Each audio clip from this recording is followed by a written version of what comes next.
ব্রহ্মপুত্র নদের ধুধু বালুচরে দূর থেকে দেখে মনে হবে সাদা কোনো ফুলের বাগান, কিন্তু কাছে গিয়ে একটু ভালো করে খেয়াল করলে দেখা যাবে সেটি ফুলের বাগান নয়, কলি থেকে বের হয়ে আছে তুলা বা কৃষকের ভাষায় সাদা সোনা। সে তুলা সংগ্রহে ব্যস্ত সময় পার করছে ময়মনসিংহের কৃষক কৃষানীরা। এবার তুলা চাষের বাম্পার ফলনে খুশি এই চাষিরা। আমি এবারে বছর 20,000 লাগা করছি। এর মধ্যে লগে লাল শাক দিছি, লাল শাকের লগে আবার তুলা লাগাইছি। তুলাতে লাল শাকে আপনার 10,000 টাকা বিক্রি বেচছি। তারপর তুলাতে আপনার 26,000-27,000 টাকা আমাদের এটা বিক্রি হইব।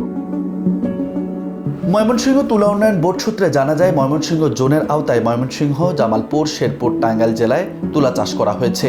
চলতি 2024-25 মৌসুমে তুলা উন্নয়ন বোর্ড ময়মনসিংহ জোনে 2095 হেক্টর জমিতে 3,725 জন কৃষকের মাধ্যমে তুলা চাষ করেছে। তথ্য বলছে, প্রতি বিঘা জমিতে তুলা উৎপাদন হয় 15 থেকে 16 মন। প্রতি মন তুলার মূল্য 4,000 টাকা। প্রতি বিঘা জমিতে চাষাবাদের খরচের পরও কৃষকরা 45,000 টাকা মুনাফা পাচ্ছে। ময়মনসিংহ জোনের গফরগাঁও উপজেলার ব্রহ্মপুত্রে জলাঞ্চলে গাছ থেকে তুলা সংগ্রহের পর তা বস্তায় করে সরাসরি চলে যায় কারখানায়। সেখানে তৈরি হয় সার্জিক্যাল গজ, ব্যান্ডেজ। বীজ থেকে তৈরি হয় ভোজ্য তেল। এছাড়া তৈরি হয় খৈল। জ্বালানি উপজাত হিসেবে ব্যবহার হয় এসব তুলার। তো আমি তুলা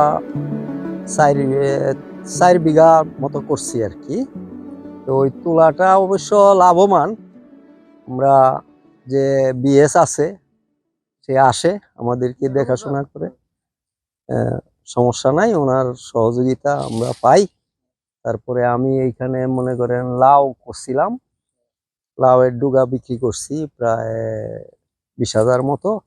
এটার ভিতরে বাদাম করছিলাম, বাদামও হয়েছে মোটামুটি ভালো, লাভবান হয়েছি। বিগত 3 বছর যাবত তুলা চাষ করি, 5-6 ভাগের মতো তুলা করছি আমি। তুলা ফসল লাভবান ফসল, তবে যথেষ্ট পরিমাণ তোলা হয়েছে এবারে, আলহামদুলিল্লাহ নাম্বার ফলন হয়েছে। আমরা আশা করি এবারে নাম্বার ফলন করতে পারবো।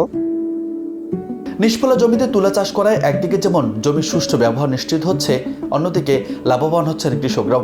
তুলা উন্নয়ন বোর্ড মাইজহাটি ইউনিট এখানে কৃষকদের প্রদর্শনীর মাধ্যমে সার, কীটনাশক, হরমোন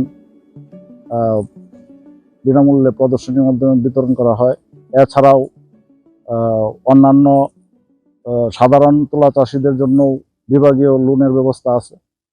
তা আমি সার্বিকভাবেই কখন কি লাগে, কীটনাশক দিতে হবে, কখন সার প্রয়োগ করতে হবে, গুঁড়া বাদাই করতে হবে, কারিগরি সমস্ত দিক আমি দেখাশোনা করি।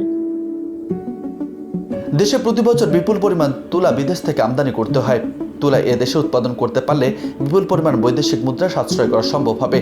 জলবায়ু সহনশীল এ তুলা চাষে বেশি লাভ পাওয়ায় ময়মনসিংহের বড় ও মাঝারি শ্রেণীর কৃষকেরা তুলা চাষে বেশি ঝুঁকছে বলে জানিয়েছেন কৃষি সম্প্রসারণ অধিদপ্তর।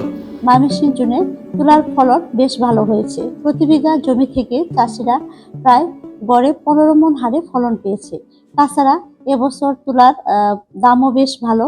প্রতি মণের দাম 4,000 টাকা এবং 1 বিঘা জমি থেকে কৃষক ভাইরা খরচ বাদে প্রায় 45,000 টাকা লাভ পাচ্ছে। এ দেখে আমরা আশা করতেছি যে 2025-26 মৌসুমে ময়মনসিংহ জোনে তুলার ফলন দ্বিগুণ হারে বৃদ্ধি পাবে বলে আশা করা যাচ্ছে।